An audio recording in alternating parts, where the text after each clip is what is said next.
It all started with a question in the middle of 2016.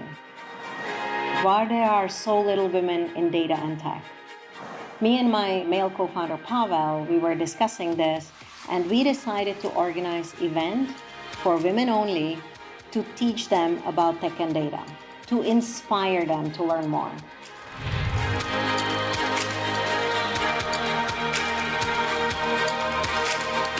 We had no idea how many women would register, but we were thinking it's going to be maybe 30 of them. We had 500 of them at the end, and we couldn't find a bigger room than 110 women, which we squeezed in there and started the session. We called it a Data Girls. When we came to Australia a few months later, our partners have already heard of this event, and they asked us, why don't you do it here? And we were quite surprised. Why would we do such an event in Australia? Isn't equality in tech already existing here? The question and then demand of those courses that we've set up showed us otherwise. It was very interesting that this movement was never actually planned as something from the beginning to start a global movement. But what we did, everywhere we went, we organized the event, and we found local volunteers who helped us to run it. In the beginning, the very first year, it was just me and Pavel organizing it together with our first help, Eva, who is now running the Sydney chapter.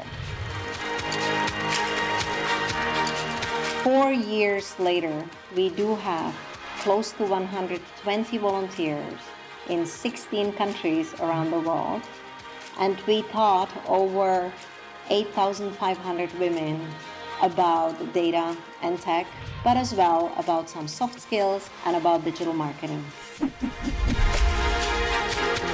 We do have plans to open in Middle East and North Africa in the next month. We are opening and planning chapter in India and other places.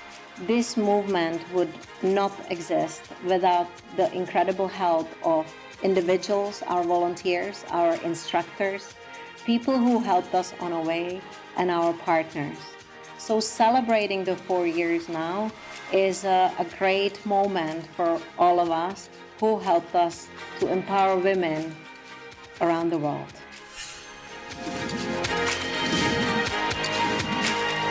With She Loves Data, we empower women with knowledge about the data, technology, and digital literacy.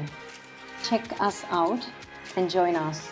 We would love to see you in our online and hopefully soon offline events close to you.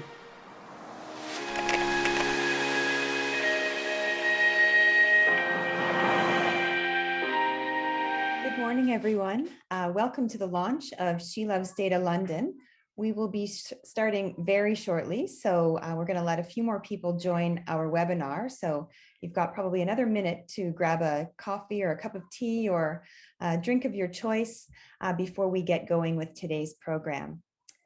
I hope you enjoyed the video, and we've been asking people as they join if they would just type in the chat where they are joining us from today. We anticipate having people from all over our global community, but we'd love for you to share amongst yourselves where you're calling in from today.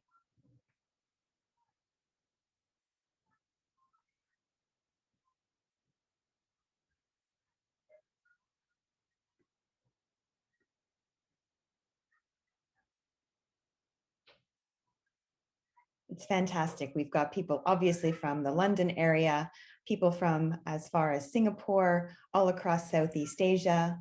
We've got someone from Portugal, Indonesia. It's just fantastic to have you all of you with us today. Australia. The global reach is truly phenomenal, but of course today the focus will be on London and on the UK, but we welcome all of you.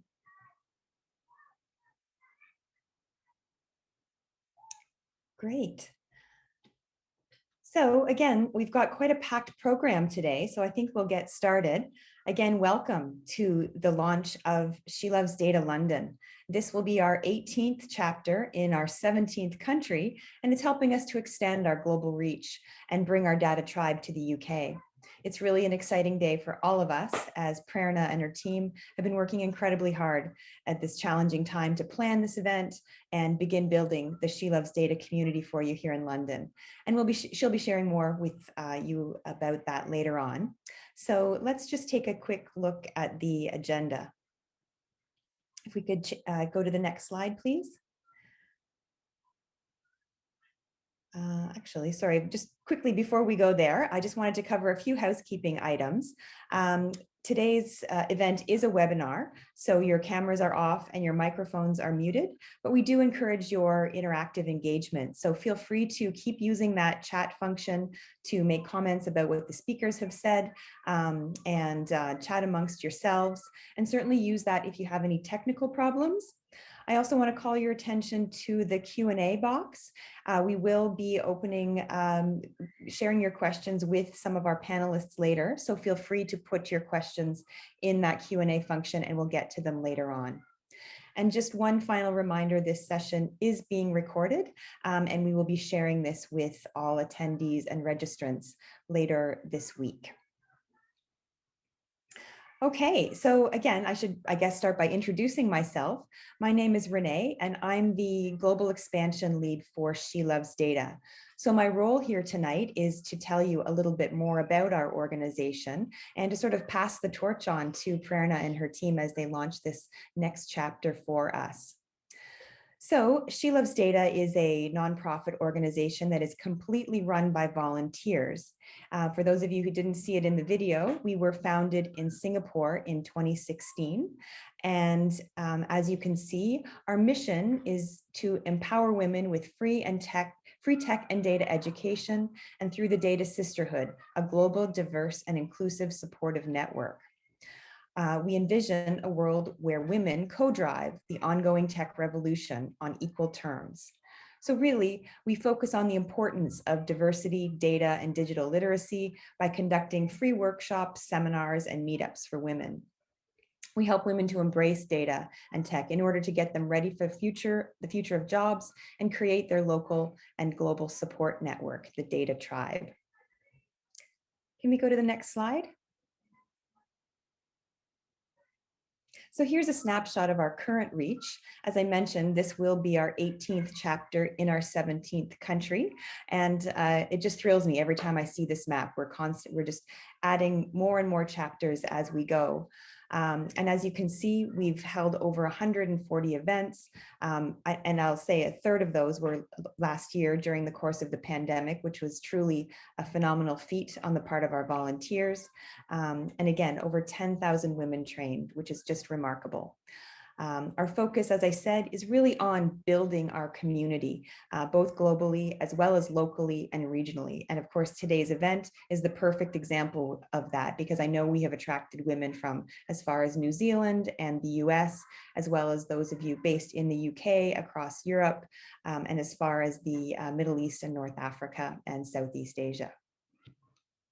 Can we go to the next slide? So here's just a brief glimpse of some of our workshops. They tend to fall into these 4 key categories. We have our Intro to Data Analytics, which is our signature workshop, but we also provide workshops in more technical skills, and particularly in marketing and digital technology, as well as soft skills and meetups. So you'll be able to share with the She Loves Data London group later on, maybe some insights that you might have into the types of events you would like to see there. And again, Prerna will speak to that later. Next slide. So our goal by 2023, our goal is to have 30 chapters and 30,000 women trained and empowered and feeling empowered to really embrace tech and data in their lives. So without further ado, I'm delighted to be here. Thank you for having me. And now I'd like to turn it over to Prerna. Thank you so much, Renee. And thank you, everyone, for taking the time out today. I know it's a beautiful day, at least in London. I know we have people from other parts of UK as well. And spring is springing, and I'm sure people are excited to go out there and enjoy the weather. So we do really appreciate having you spend some time with us. So I thought I'll start with just giving you a little bit of a background about why I personally reached out to She Loves Data and decided to launch the London chapter, the UK chapter. So my background is in computer science engineering, and I have been in the world of banking and technology for most of my career, and I have personally experienced how there is a need to be more diverse in this field, but I also have experienced the power of data, how data can really transform your day-to-day decision making and how you, I guess, tackle problems in your personal and professional lives. So when I started to think about how do I give back and what kind of legacy do I want to leave behind, it was only natural to really think about how can I encourage other women to really embrace and harness the power of data, and when I looked around, She Loves Data just jumps out as an amazing organization that's not just providing soft skills but very tangible, real skills to women so that they can actually become more data literate. So today we actually have people from approximately 11 to 12 countries, which is exciting. And, it's great how, and just before we started the webinar, we were chatting about how this pandemic, even though has been so hard on so many people, has actually brought us together. So while we had really wanted to do a physical event, in a way, it's great that we are able to do an online event because we can now actually share what we have to share with people outside of London as well. So what do we want to achieve in the London chapter? We are obviously a data-driven organization, so we wanted to put some very tangible objectives for us. Obviously this is our first year, so we want to make sure we have realistic goals. So we are hoping that by end of this year, we have trained at least 100 women in data analytics. And we have provided dashboarding course, which is another one of those courses we provide to at least 50 women. We want to make sure that we do it by organizing different types of events throughout the year, whether those are meetups and webinars or those are courses and panel discussions. So today's session is literally just an introduction to the world of data. It's an introduction to the chapter and to incredibly impressive 5 women who have agreed to spend some time with us this morning. I would encourage you to ask questions, use this opportunity to learn about us, learn about the world of data. Don't forget to register with us and follow us on LinkedIn, Facebook, and Instagram. I'm really excited to take you on this journey with me because I think it's going to be an incredible one. So thank you once again. And thank you for the incredible team that has helped put this event together. It's been in the makings for a few months. So thank you for everyone. And I'll now pass it on to the person who's going to essentially host this event for us today. And she's my co-lead for the London chapter, Tina Machino. So over to you, Tina, and thank you. Thank you, Prerna, and good morning to everyone. Like Prerna said, it's such a lovely day, and what a great day to mark a special occasion, a new chapter, a new beginning. To mark this special occasion, we're excited to share with you the Data Diaries. These are a collection of short videos from 5 women across a broad range of industries, with data at the heart of every tale. At the end of the Data Diaries, we're going to open up to a Q&A session with all of the speakers. So please post any questions that you have in the Q&A function. And we'll aim to answer as many of those as we can towards the end of the session. So let's begin. Chapter 1, the break-in.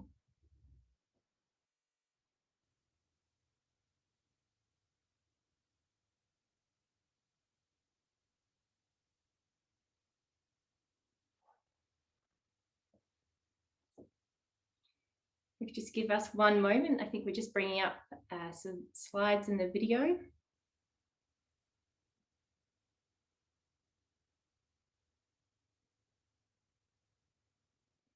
We begin the data diaries with Mandy, a chef and owner at Sambal Shiok.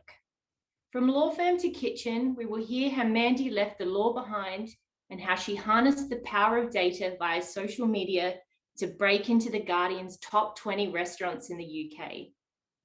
Let's begin with how Mandy commenced her career in the food industry.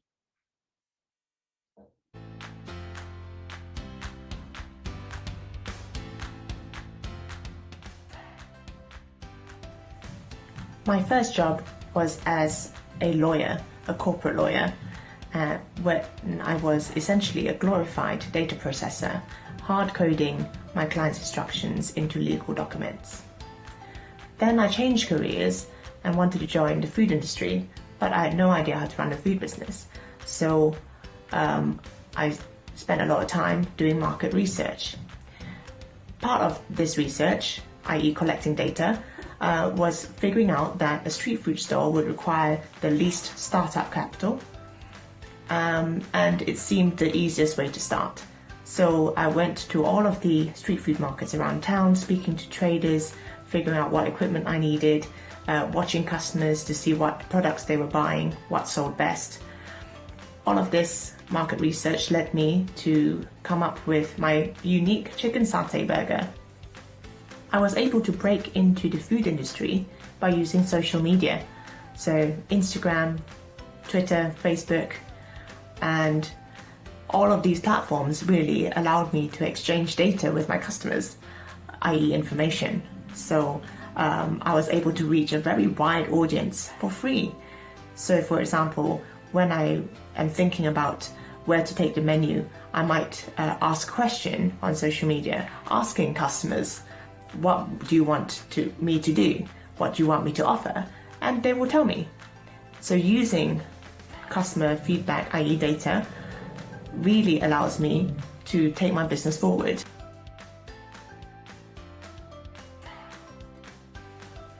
To run any business or to work in any business, I think you really have to learn how to harness data and to make it work for you. Start small, so crawl, walk and then run. Start from the bottom up, learn the ropes and go from there.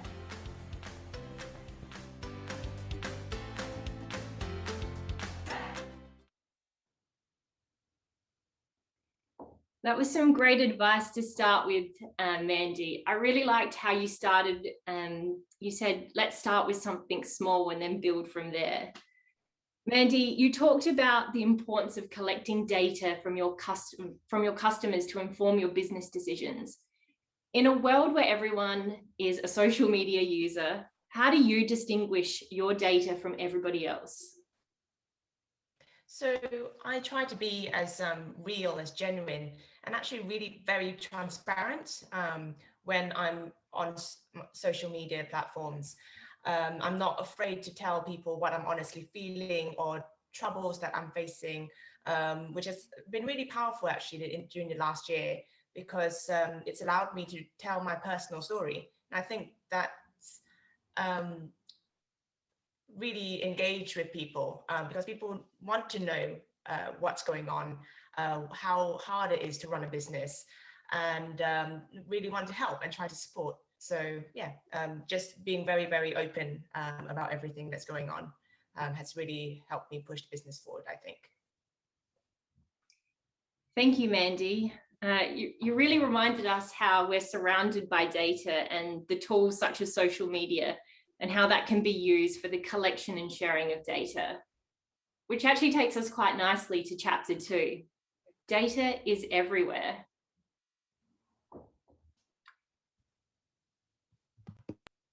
As a product designer at Thriver, Hayley understands the importance of embracing data to make both informed decisions, professionally and personally. Whether it's qualitative or quantitative data, data is everywhere. Hayley will explain how data is critical to how products are designed. We'll now hand over to Hayley, who will share how data impacts her role.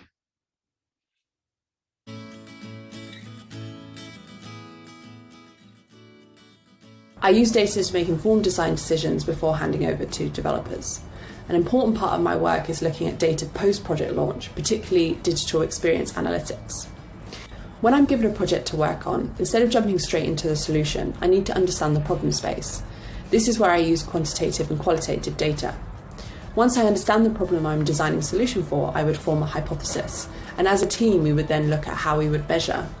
This could be through various metrics, but could also be combined with conducting post-interviews with our users. I would then design a prototype and test with a sample of our customers to gather data on, for example, understanding how usable the designs are, or do they understand what they are looking at. Data has a huge impact in my role. My role is to design products and features for customers. And as a designer, I'm very familiar with standard design principles and design instinct. But designing without data is sort of like walking in the dark. Knowing how to work with data can empower me to not only make educated design decisions to provide a good user experience, but also helps me to speak the language of business. I believe data is really empowering. For example, Thriver, the health tech company that I work for, we provide blood tests that you can take home, which are then sent off to a lab, and then you would receive your results and can access all your health data in one place. This is your data, and you can make informed decisions about your health and areas you would improve based on looking at this data, which is a really empowering thing.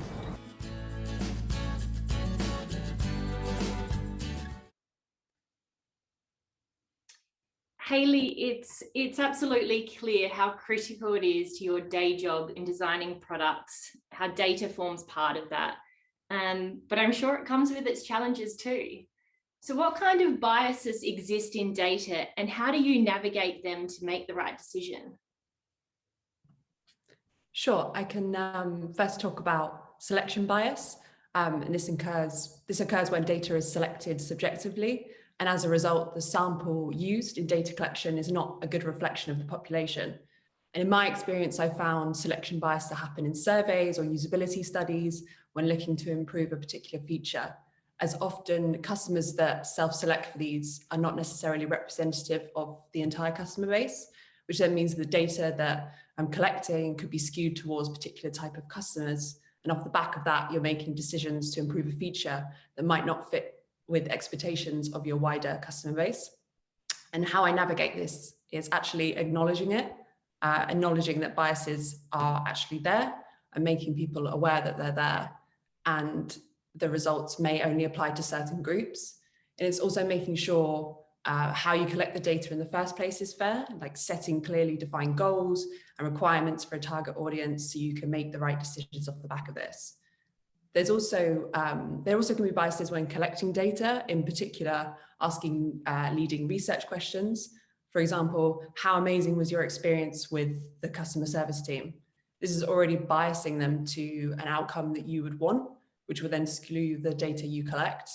And how I would navigate this is making sure I'm not asking questions that will give me the answer I want. So it could be on a scale of 1 to 10, how satisfied were you with our customer service team, which would then give the user a chance to provide useful and accurate feedback. Thank you, Hayley. Certainly a lot to think about when you are collecting data and how to use it in the correct ways.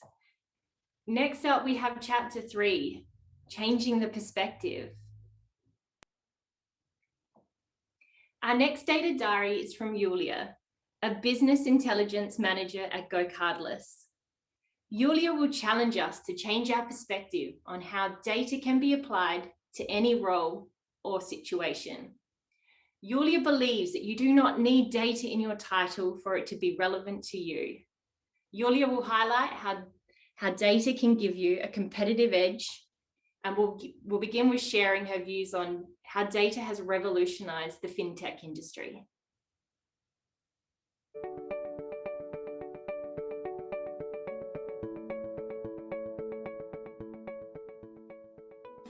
To me, data is an incredible area of opportunity for us as human beings to learn more about the world, to be able to make better decisions. We don't need to be geniuses in order to be able to make that data useful.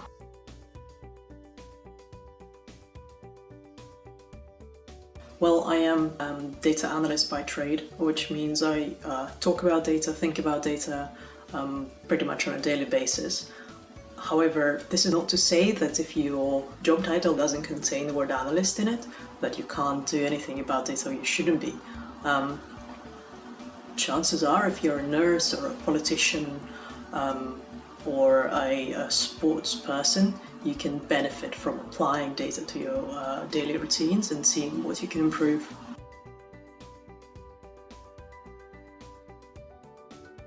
In FinTech, it is essentially at the heart of allowing smaller players compete with existing financial institutions that have dominated the industry for decades. Data gains a competitive advantage to players who focus on a specific problem area, apply smart insights, data science, machine learning, and allows you to generate more competition, which leads to lower prices and kind of improved convenience and choice for the end users. So ultimately, everyone does benefit.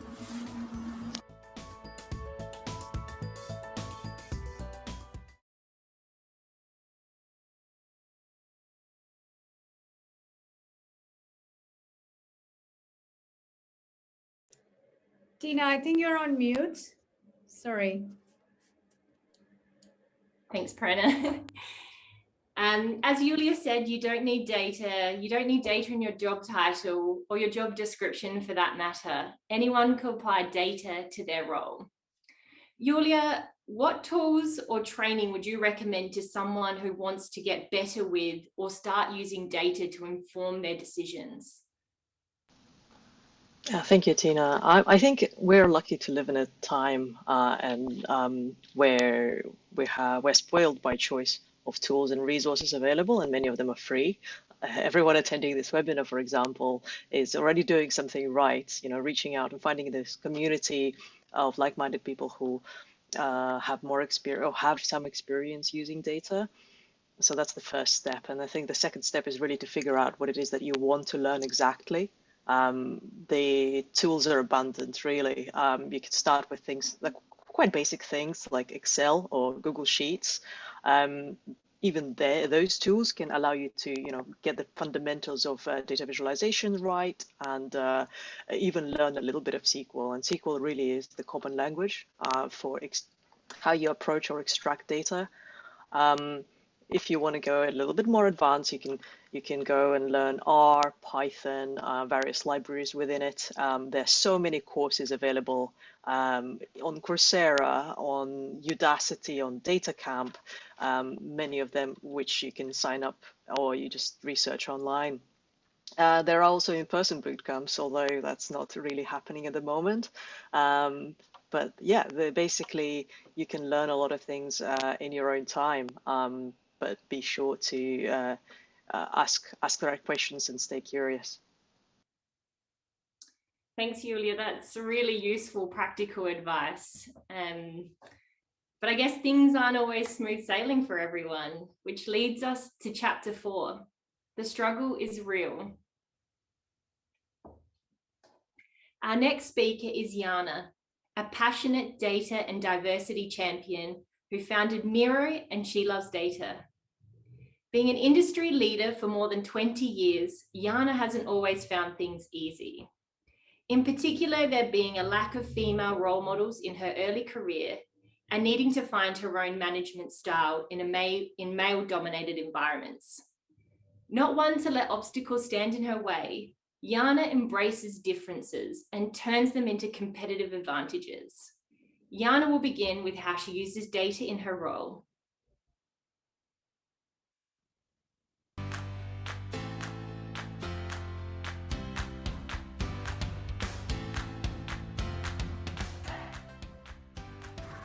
It's like being a woman in any industry, really. It's about understanding your own insecurities and overcoming them. It is about standing your own ground, understanding what values you bring to the table. And as well, it's about constant learning and treating everyone equally. I was surrounded by male bosses, male leaders. And it was hard for me to define what my own managing and leadership style is. It was hard to not copy what the guys did. And I realized and I struggled to define and balance the female and male influence. So it took me a while to find my own style, to be who I am, and manage not by the principles that male leaders are showing us. As a founder of Customer Data Platform, I deal with data every day. We are helping organizations to turn data into value and help them with their decision making, to activate the data for better customer interactions, to create personalized relationships with their clients and customers, consumers, to be able to offer relevant product and services to the target audience out there. So data is my day-to-day business.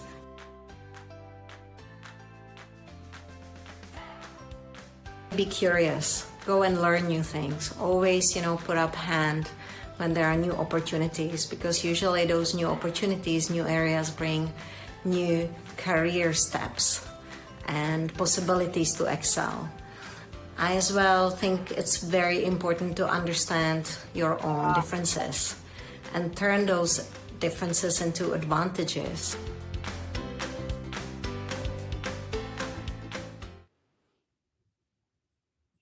Jana, you talked about a lack of role models when you first started. What can women do if they find themselves in similar situations to you? Well, I think we women, we often kind of feel that we need to know everything, when we started in some management roles and when we become leaders. And what I would love to know when I started in those early days managing teams is to ask for help. It's super easy to actually reach out to people who know more than I do at that particular career, a period, and to go to them and ask, hey, can you help me out? I have those questions. Can you sit down with me and brainstorm with me what I should do in this particular situation? And I think it's much more easier today. When I took my first leadership role, I was actually afraid to ask, afraid to show that there is a certain area I don't know, and I struggled with that. Today, sponsorship and mentorship is, word that is very easy to use, but I would encourage everyone out there who is in a new position. It doesn't have to be leadership or management position, to go out there and find sponsors within your organization that will open the door for you, that will support you in your career growth, and find mentors that are outside of your organizations, that are in your industries, who you can ask, those questions that you wonder, and maybe, as I had few sleepless nights in my careers when I was wondering what to do. So be brave, don't be afraid to, say, hey, I don't know this, or I need help with that, because you will be surprised. There are so many smart people out there. When you ask them, hey, can you help me? They will be actually pleased, and, they usually don't say no. So be brave, be yourself, find the right sisterhood. Like here in She Loves Data, there are many women who mentor each other in a smaller groups, and just go out there and find like-minded individuals, surround yourself by them, and grow in your career. It's okay not to know.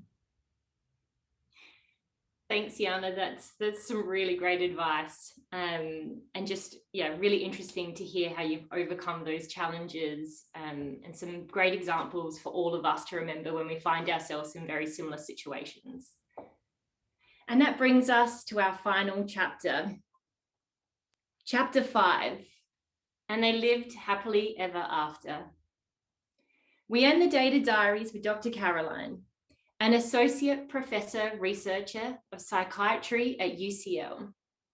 Bringing together new technologies and healthcare data, Karoline shows us how diversification in the data you use can lead to breakthroughs and advancements in the understanding and treatment of diseases.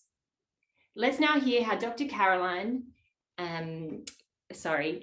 let's now hear from Dr. Karoline as to why data is critical in order to solve a problem.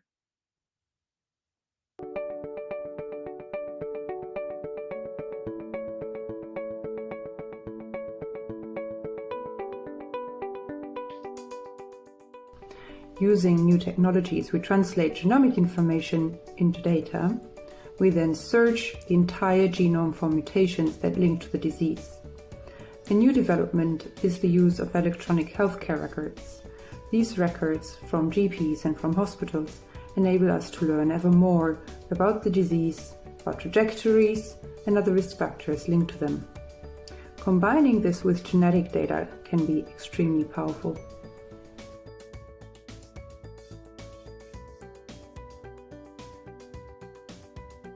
Depression is a terrible disorder. It is very widespread and creates a lot of suffering.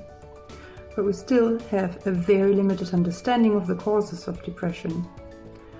Our aim was to understand the disorder from a biological perspective. I was particularly interested in data from non-white people, as they had never been included in this research before. In the end, I built a data resource with information from more than 1 million people. Using this, I've just discovered 2 new genes linked to depression. Hopefully in the next few years, research like this could help to identify new drugs to treat depression.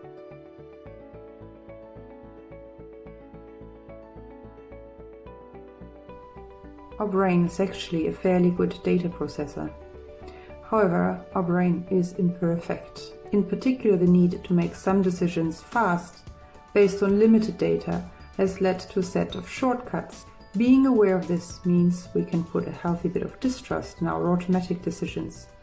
For important questions, we do not just want to trust our guts. Instead, collecting data that can also prove our preconceptions wrong is the most powerful way to make the best possible decision in a complex world.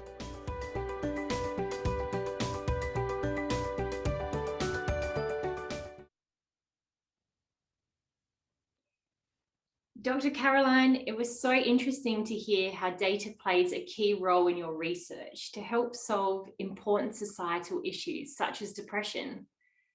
What are your thoughts on whether women can bring something unique to data science in research? Thank you. That's a great question. So first of all, which questions we address with data has been for a really long time driven by men. And so it's no surprise that we know a lot more, for example, about heart attacks than we do about conditions in women like preeclampsia or depression that's much more common in women. So we shouldn't leave this important field to men entirely. I also noticed that there are really clearly differences in how people approach data. When I started out, the teams I worked in always had male analysts, male programmers, and actually also male leaders. When I had the opportunity to build my own team, I made sure that it is much more diverse. And I realized that the way people work together when they have different genders and different backgrounds tends to be a lot more supportive. People help each other out, they have different perspectives, and most importantly, they're a lot more creative. So I would really encourage everybody, from whatever perspective they come, even if they're not really experienced in data science, to try and enter and learn as much as they can to make an impact. Thank you very much for that. Yes, and definitely some really great takeaways, especially for people who are managing teams and departments. And it comes back to how you recruit and all those fundamental principles. So thank you very much. So that brings us to an end of the data diaries. I hope everyone enjoyed the data diaries as much as I did. And thank you very much to all of our speakers and for them in particular sharing their stories and their experiences with us today. There are some clear common themes across all of the speakers, such as the importance of data in decision-making and the huge impact that data can have, has had on each of these speakers during the course of their careers and their personal lives too. Some of the key takeaways are that data can be used across all types of industries. We've heard from the food and beverage, the fintech, into medical and universities. Another big key takeaway is that data is everywhere. You don't need to be an expert, you don't need to be a genius, and you don't need to have it in your job title. Everybody has an opportunity to harness the power of data. We're now going to have the opportunity to open up to the Q&A session with all of our speakers, and thank you again to everybody who has posted something in the Q&A function. The team in the background have been collecting those, and now we're going to try and get through as many as possible, so please hang around to listen to those answers. London team, let's start with the first question. Hi Tina, it's Laura. I'm just going to read out some of the questions that we've got. We'll take the first one to Mandy, which is, I think Mandy, you can see this question, but I'll read it out for everyone. When you build a new business in the food industry, how do you collect feedback from customers for their opinion on the food? How does this opinion or data affect the research and development for the recipes? And have you ever changed the food recipes upon customers' opinions? Thanks, Kelly, for these questions. So when I was building it right at the start for street food, it was in person really that I collected feedback from customers, because they would actually tell me, they'd eat whatever they bought, and they'd immediately tell me whether what they liked about it, what they didn't like about it. So that was very straightforward. And then when I opened a restaurant, so I can pretty much do everything in the restaurant. Of course, I can't do it all myself, but I've realized it's really important, if you start your own business, that you are able to do every single role within your organization, so that you know the basics of what is involved. So I work, yes, my title officially is head chef. So I actually, come up with the menus and develop the recipes with my team. But I can also do front of house. So I'm taking customer orders, speaking to them throughout the meal to find out what they liked about it, where they're from, why have they come, where did they hear about us. So yes, I have generally collected it mostly in person, but also on social media. Instagram particularly, I have found very powerful for food and beverage businesses.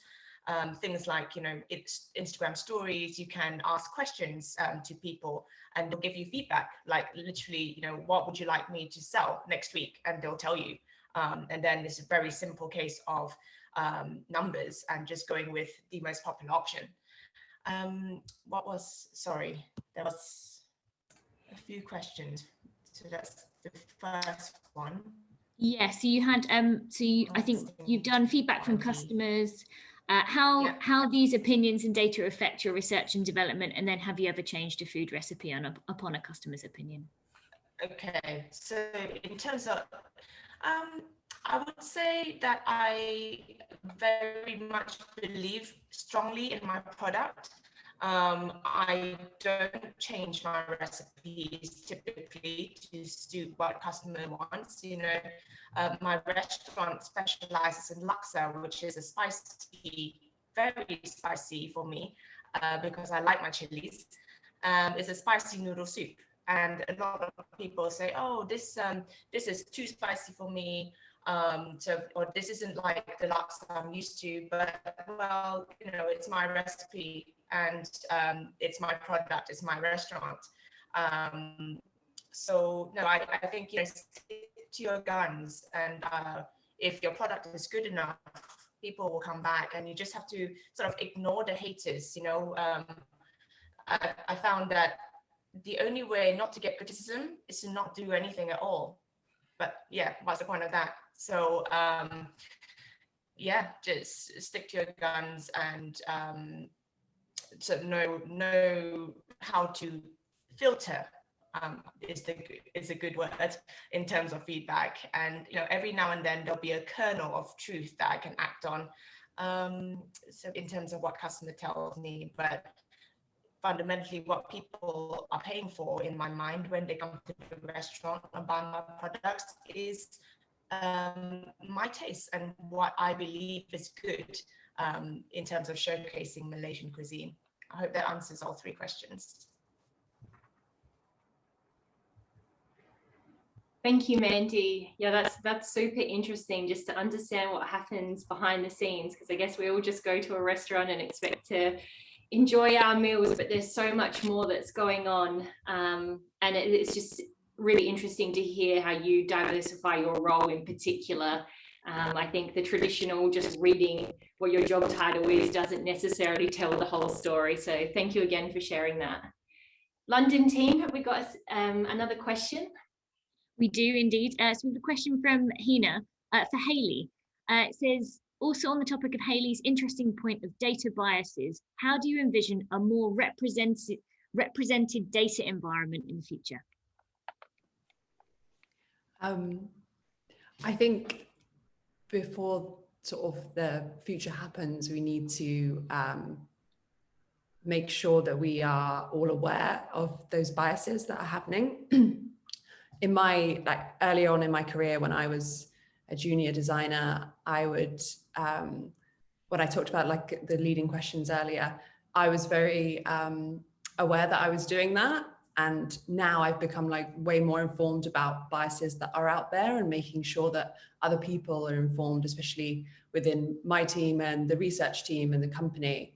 But also I think Yulia posted a really great book, which is Invisible Women, which is about gender pay gaps and things like that, which you should definitely read. I'm about 5 pages in so far, so I need to, now I'm motivated to read more, but heard really good things about that.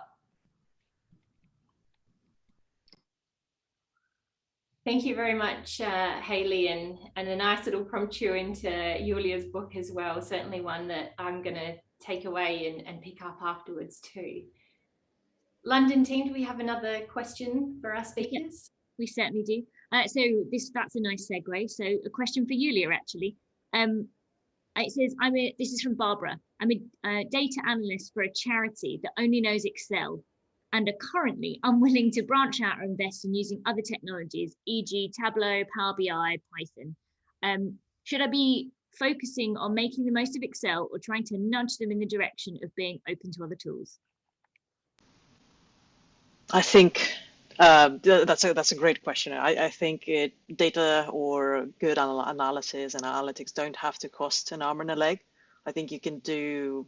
There are many tools that have either a free component or free entirely. So, for example, Python, Pandas, and R. You do not have to pay for them. So, if you kind of feel confident enough exploring, I would encourage you to do that and just demonstrate the value after you have explored to your employer, to the charity, and that may kind of get the buy-in that you're looking for. I think depending on what you're doing with the data, let's say Google Sheets has a more collaborative component than Excel, or you can play even with Data Studio, which I think, don't quote me on that, I think has a free version.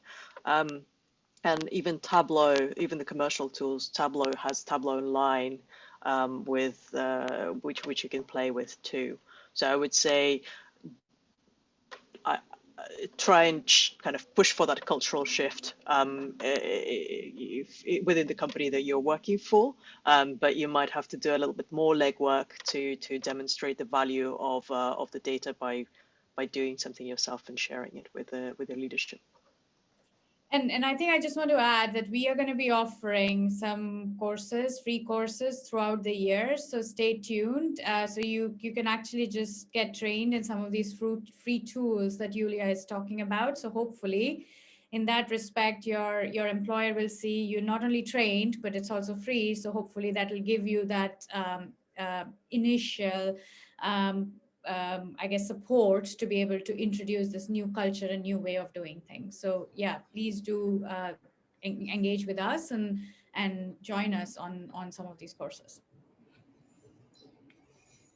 Thank you, Yulia. Yeah, it's so good to know that there's so much stuff out there, especially free things that we can all be using and taking advantage of. So thank you for highlighting those. London team, do we have the next question? Yes, I think so. I think actually Jana would like to answer one of the questions. And I think there's probably another great one in there for her as well, actually, which is, does She Love Data do any mentoring for secondary schools? And how do we encourage the upcoming generation to embrace data? But I think probably both of those perfect for Jana, considering her background. So I'll hand over. Look, I think we do not work with a secondary school kind of this age. Our focus has always been on women that are already in their professional career, because it's harder for them to find a way how to upskill themselves. This is what I've seen. I've spoke to so many women that were in various different professions that said, like, I don't even know where to start.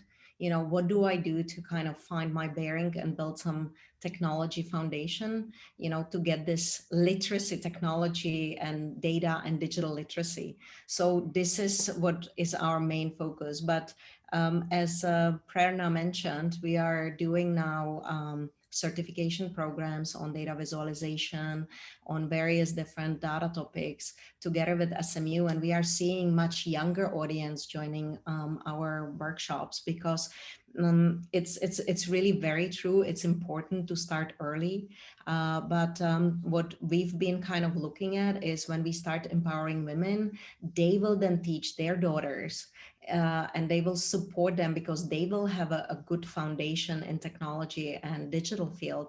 So they will encourage their daughters to take, you know, STEM direction in their, you know, science and technology direction in their studies. So we felt like if we start with moms, we will influence the daughters as well. So that's the direction. Regarding, there was one really good question regarding the imposter syndrome. And I have a good example. I was interviewing, so I'm as well leading a data engineers and data analyst in my day job. And recently I asked those who went through our certification program for data visualizations. I was looking for some data analysts to visualize data in the reports that we can then present. And I talked to one lady who did really well in the certification program. And when I asked her, how do you scale yourself on a scale of 1 to 10 for a knowledge of SQL language? And she told me maybe, you know, she told us maybe 4 or 5. And then when we asked her what she actually does in SQL, we said, look, your rating is too low. You have to be on like at least 7, 8. So what we see with women, and this is just one example of many, what we see with women, they are worried about the imposter syndrome, and they kind of rate themselves down in terms of skill set and knowledge, instead of saying, you know, hey, this is what I do. I rate myself higher, and I mean, higher for them. So this is what I would advise to all women out there. Think, you know, where you are, and then add on at least 20%. Because what we see with the guys in similar interviews, they would know half of this girl knows, and they would rate themselves at least, you know, I'm a good solid 7, 8. And so I think we women, we think about the imposter syndrome much more from, you know, kind of judging our own expertise too critically.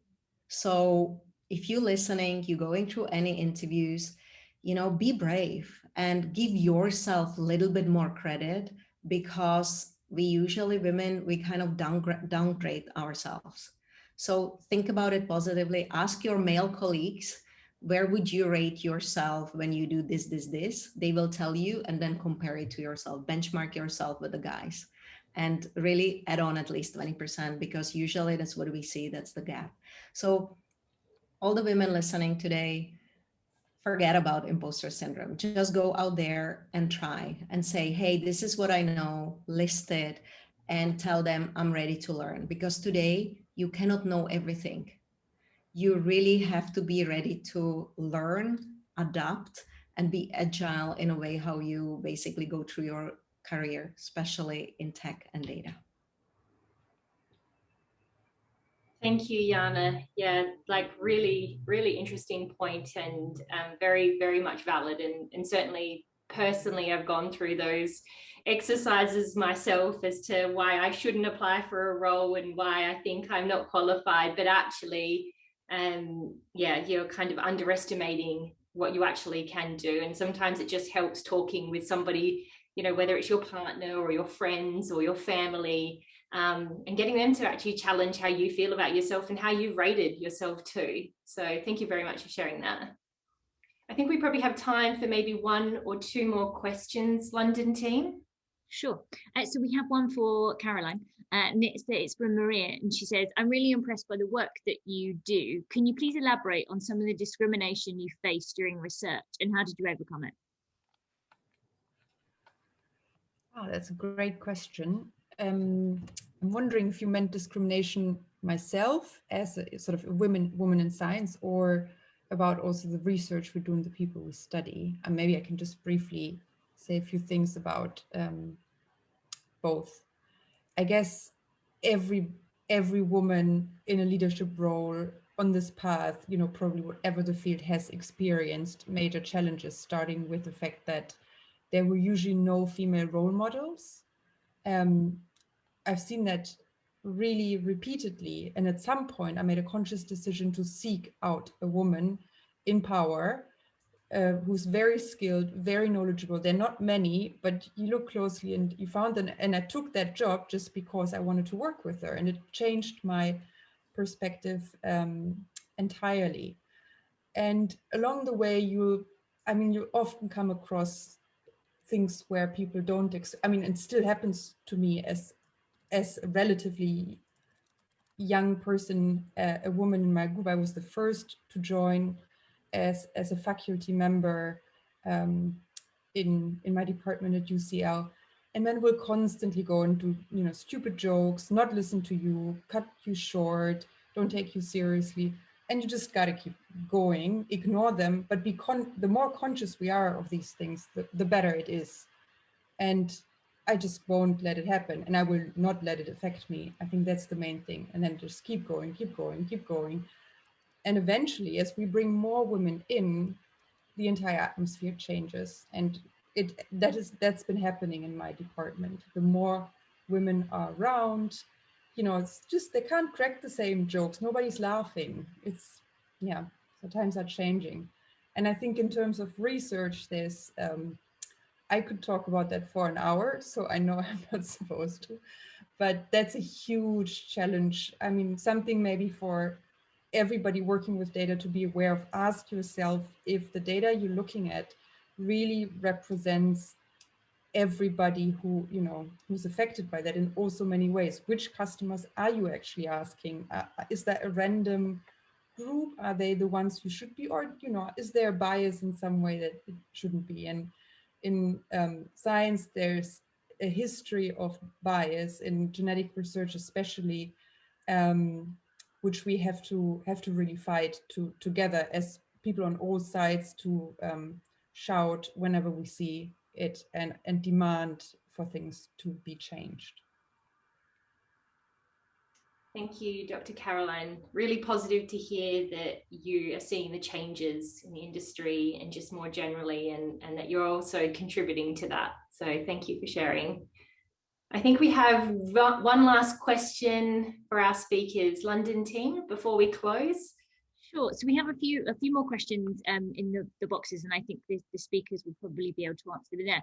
There was one general question, which is about data, and I wondered if Prerna might answer it with her kind of operational experience. And it's, how do you deal with the overflow of data and organizing it in a useful way, especially in the role that you do, which is kind of operational and kind of covering everything?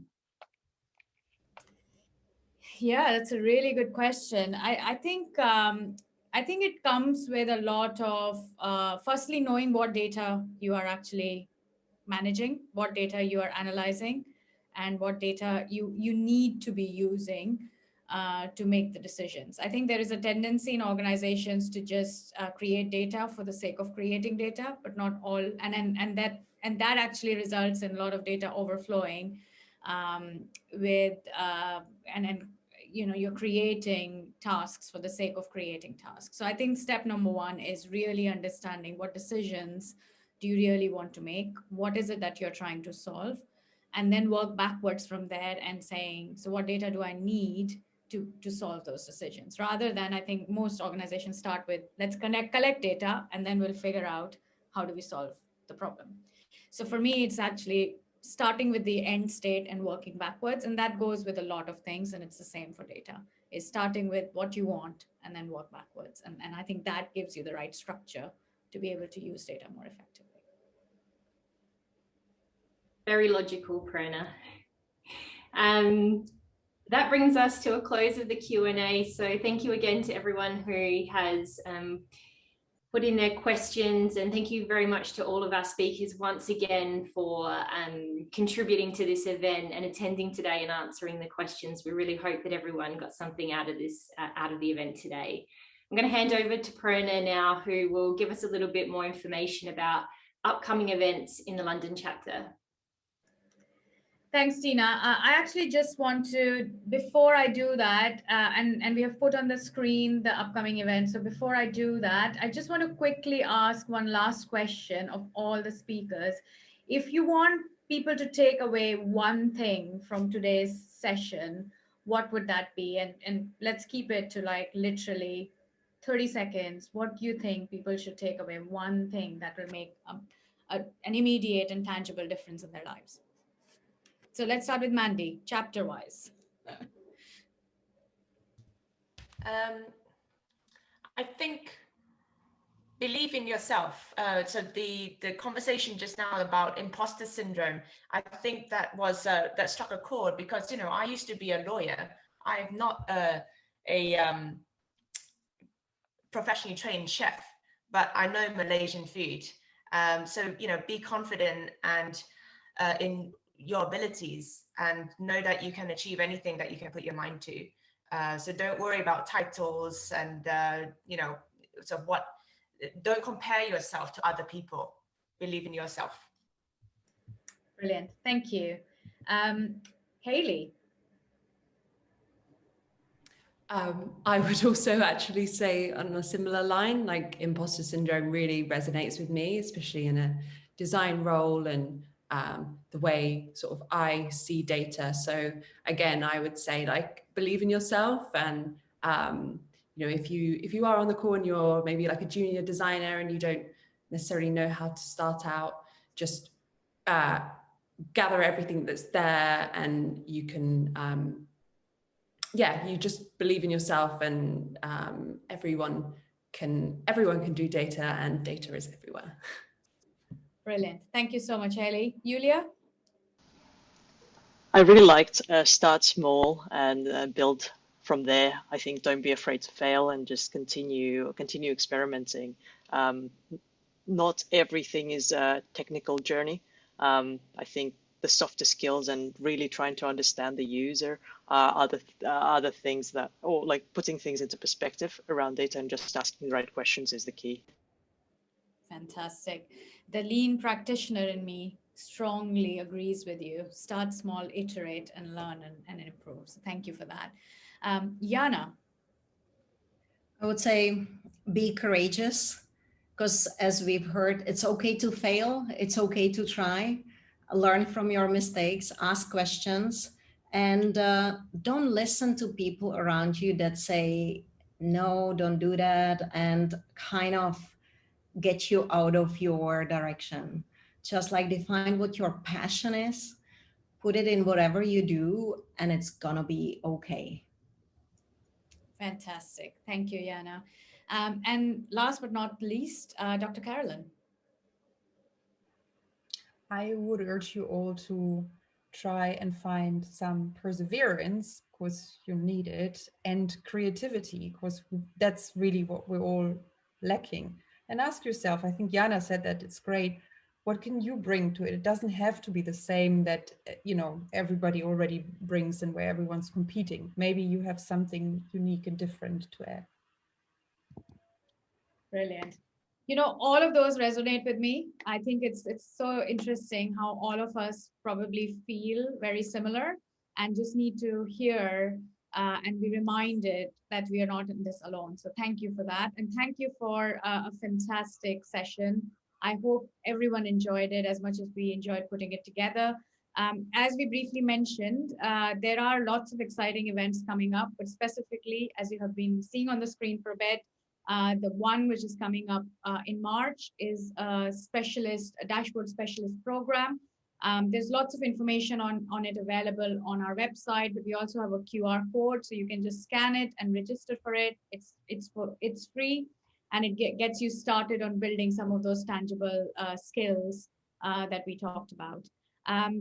Please do follow us on Instagram, LinkedIn, and Facebook, because you'll know what's coming down the pipeline. Again, there is a QR code there, which will help you do that quite quickly. And finally, there will be a survey that will pop up when you exit this webinar. So please do provide us with feedback for two reasons. One, we obviously want to know whether you enjoyed this event or not, but also want to understand what kind of events, courses, and activities you want to see from the London chapter specifically.